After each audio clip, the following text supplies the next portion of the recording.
जयपुरे अद्य प्रभृति आरक्षि महानिदेशकानां महानिरीक्षकाणां सम्मेलनं प्रधानमंत्री नरेंद्र मोदी केंद्रीय गृहमंत्री अमित शाह करिष्यतः सहभागिताम्।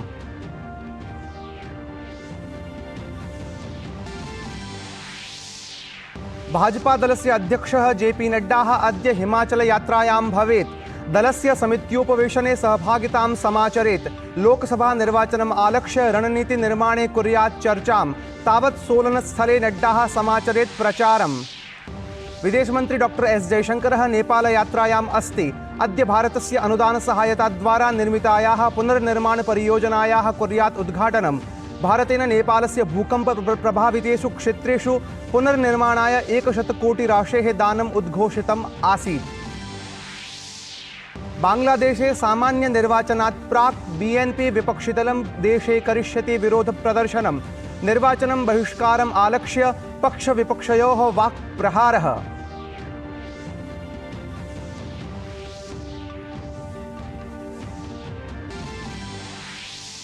संयुक्त राज्य अमेरिकायाः विदेशमन्त्री एंटनी ब्लिंकन इत्येषः अद्य इस्राएल देशं सम्प्राप्स्यति। वेस्ट बैंक इत्येतस्य करिष्यति यात्रां। तत्रैव वेस्ट बैंक इत्यत्र इस्राएल सेनायाः गृहेषु अन्वीक्षणाभियानं प्रवर्तमानम्। अपि च क्रीडावार्तासु भारत ऑस्ट्रेलिया महिला क्रिकेट दलमध्ये 20-20 क्रमिका प्रथमा स्पर्धा अद्य खेलिष्यते। एकदिवसीय शृङ्खलायां पराजयानन्तरं विजयार्थं प्रयतिष्ये भारतम्।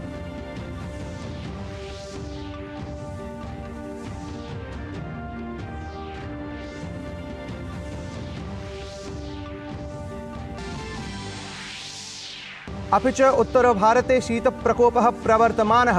प्रचण्डनिहार कारणात् रेल विमान यातायातः दुष्प्रभावितः। तावत् भोपालस्य कतिपयभागेषु वृष्टिकारणेन तापमाने अपचितिः। जम्मूकश्मीरे शीतकालीनावकाशः प्रवर्धितः।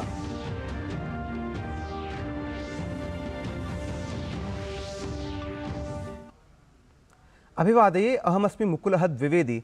अत्र भवतां स्वागतम् एतस्मिन् डीडी न्यूज़ वार्ताप्रसारणे। अथ वार्ताः विस्तरेण। जयपुरे अद्य प्रभृति आयोक्ष्यमाणे महानिदेशक महानिरीक्षकाणाम् अखिल भारतीये त्रिदिवसीये सम्मेलने प्रधानमंत्री नरेंद्र मोदी श्वः सहभागितां समाचरिष्यति। त्रिदिनानि यावत् आयोक्ष्यमाणे एतस्मिन् सम्मेलने प्रधानमन्त्रिणा समं गृहमंत्री अमित शाहः अथ राष्ट्रीय सुरक्षा परामर्शकः अजित डोभालः अपि उपस्थास्यतः। एतस्मिन् सम्मेलने साइबर अपराधानाम्, आरक्षिव्यवस्थायां प्रौद्योगिक्याः, आतंकवाद विरोधि समाह्वानानां, वामपन्थ्युग्रवादस्य, कारागृहपरिष्कारस्य, आन्तरिक सुरक्षायाः च प्रकरणेषु विस्तरेण विमर्शः भविष्यति। सम्मेलनस्य अपरम् उद्देश्यं नूतनापराधिकविधीनां कार्यान्वयने प्रारूपनिर्माणे विमर्शः अपि अस्ति। एतदतिरिच्य आरक्षिव्यवस्थायां सुरक्षायां च आर्टिफिशियल इंटेलिजेंस अर्थात् कृत्रिमबुद्धिमत्तया डीप फेक प्रौद्योगिक्या च भविष्ये याः अपि समस्याः समुत्पत्स्यन्ते तासां समाधानम् आलक्ष्य चर्चा अपि सम्मेलने भविष्यति। एतदतिरिच्य प्रधानमंत्री नरेंद्र मोदी तत्र भाजपा दलस्य विधायकानां प्रदेशस्य संघटनानां सम्मेलने अपि सहभागितां करिष्यति। सम्मेलनम् आलक्ष्य जयपुरे व्यापकस्तरे सुरक्षा व्यवस्थाः प्रकल्पिताः सन्ति।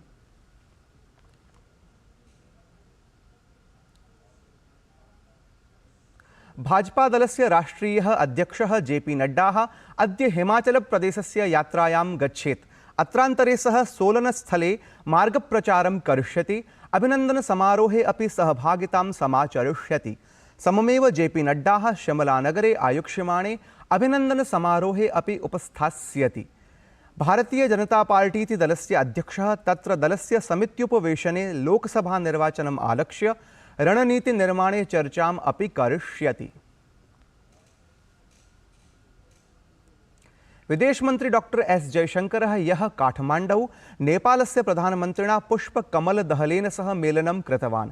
सः नेपालस्य विदेशमन्त्रिणा नारायण प्रकाश सौदेन सह अपि द्विपक्षीयोपवेशनम् अपि कृतवान्।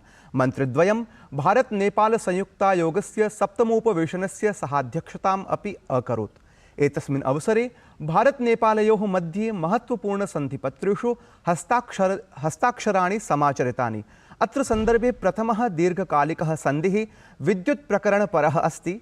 द्वितीयः सन्धिः च उच्च प्रभाव सामुदायिक विकास परियोजनासु निवेशवर्धनपरः अस्ति। एतदतिरिच्य नवीकरणीयोर्जा विकासे सहयोगं मुनालोपग्रहं च आधृत्य सन्धिज्ञापने हस्ताक्षराणि समाचरितानि।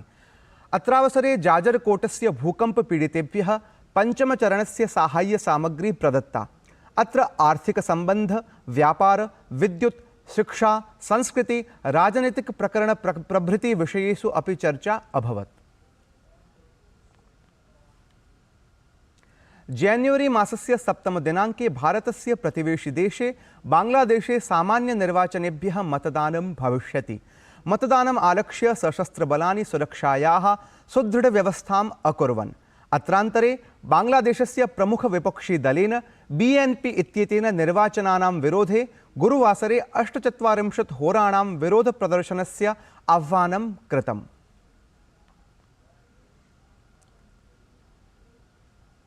केंद्रीय गृहमंत्री अमित शाह गतदिने विज्ञानभवने आयोजिते सहकार से समृद्धि इति कार्यक्रमे सहभागितां समाचरितवान्।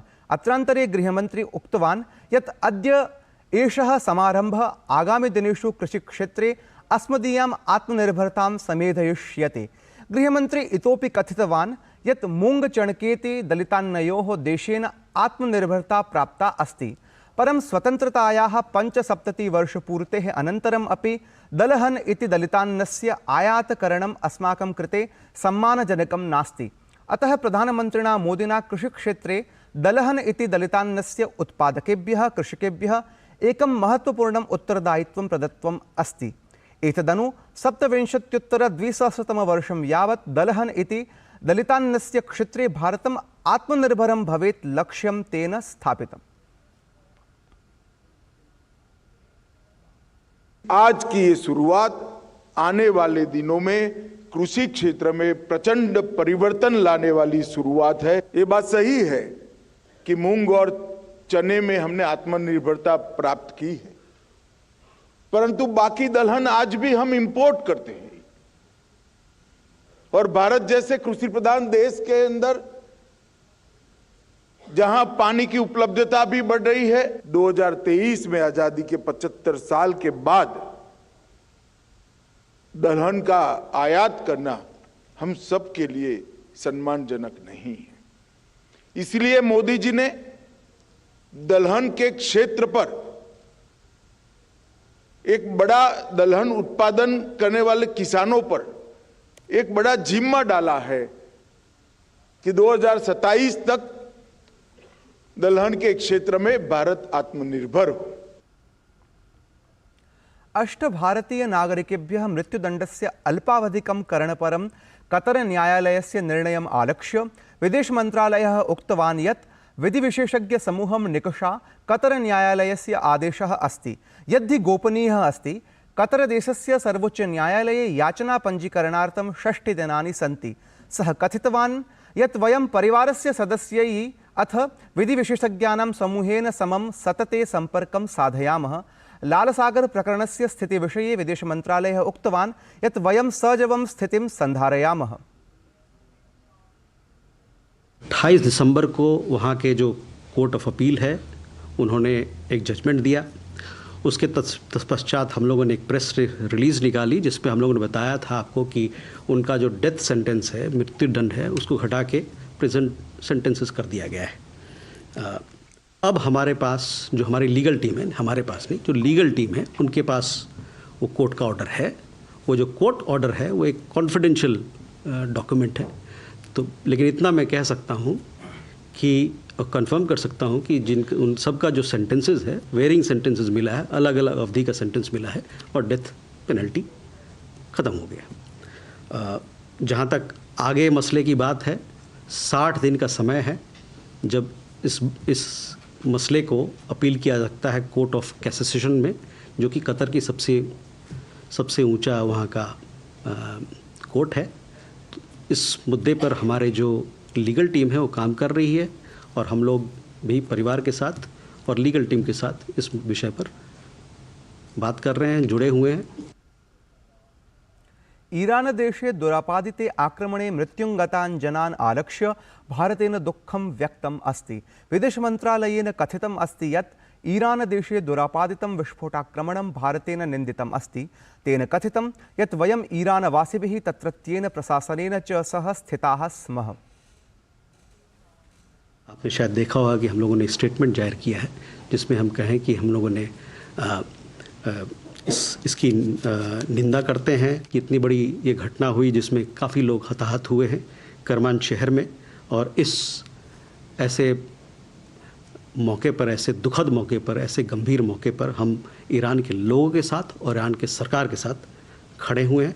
और हमारी थॉट्स, हमारी प्रेयर्स, जो परिवार लोग हैं जिन्होंने अपने परिवारजनों को खोया है और जो लोग वहाँ पर हताहत हुए हैं और जो लोग वहाँ पर अभी इंजर्ड हैं, उनके साथ हमारी थॉट्स और प्रेयर्स अभी हैं।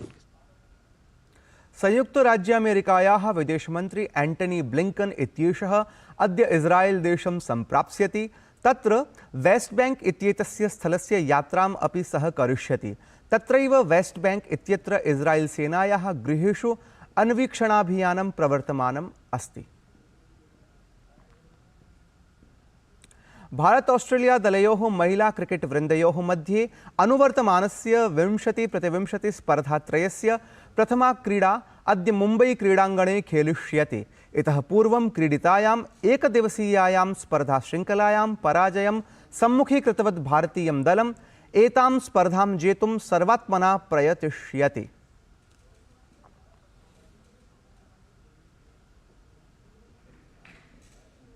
केप्टाउन क्रीडाङ्गणे क्रीडितायां द्वितीय निकष क्रिकेट स्पर्धायां भारतेन दक्षिणाफ्रिका दलं 7 क्रीडकानां हानिपुरस्सरं पराजितं।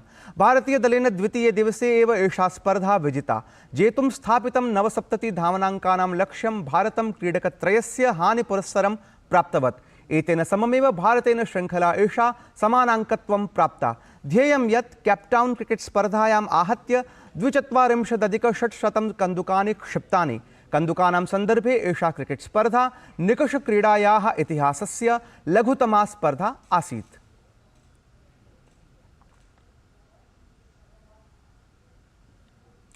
उत्तरभारते शीतप्रकोपः अनुदिनं प्रवर्धमानः अस्ति। ऋतुविज्ञानविभागेन सञ्चेतना प्रकाशिता अस्ति यत् आगामिनं दिनद्वयं यावत् पंजाब, हरियाणा, उत्तरप्रदेश, राजस्थान राज्यानां कतिपयभागेषु प्रचण्डः शीतप्रकोपः सम्भाव्यते। एतत् वार्ता संस्करणम् अधुना सम्पद्यते। अभिनववार्ताभिः सह पुनः उपस्थास्यामः। तावत् मङ्गलं भूयात्।